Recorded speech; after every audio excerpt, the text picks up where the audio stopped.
Thank you very much. Of course, with the change in the status of environment, you expect so many things to come into play.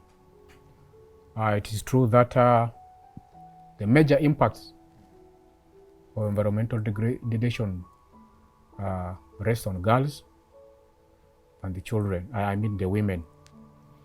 In relation to some reported cases, there are no formal reported cases, but of course from interactions with the refugees and hosts in the settlement, they tell us these things happen.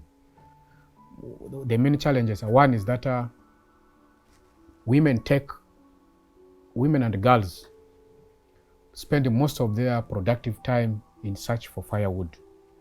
Because of the level of degradation, you cannot easily get firewood just nearby as it used to be. You have to trek very long distance, say over 3 kilometers, to collect firewood.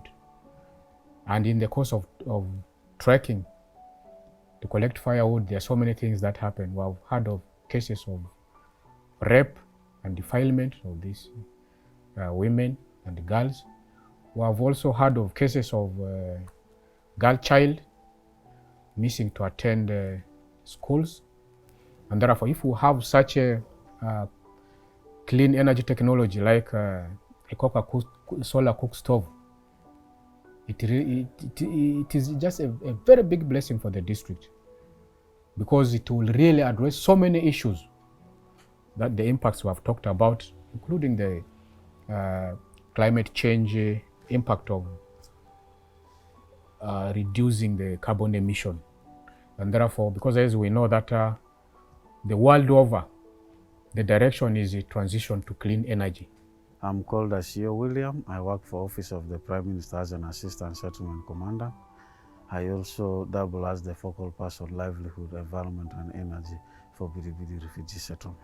Yes, Mercy-Corps and Pesito with other partners are trying to help government to try to move with the process of trying to reduce the level of degradation in terms of usage of wood fuel, and the efforts that Mercy-Corps is putting towards ensuring that there is another alternative source of energy by bringing the ECOCA solar is a very much appreciated approach that is going to see many households turn into using the solar energy cooking stoves instead of going to the forest to cut trees. And this, I am telling you, has helped very many households avoid certain risks. One of these risks is the risk of assault between the host and the refugees because of scramble over the natural resource. And so, because of that, there has been a lot of conflict. And for us to see that these conflicts come down, it is very important to impress the approach of introducing the ECOCA energy, solar energy, to be able to curb the efforts government is putting by ensuring that there is a lot of environmental protection in terms of, one, planting or growing trees so that the degraded environment can recover. Two, by ensuring that partners adopt the approach of farmer-managed natural regeneration, where some other degraded areas which have tree stems can be allowed to naturally regenerate without tampering with it.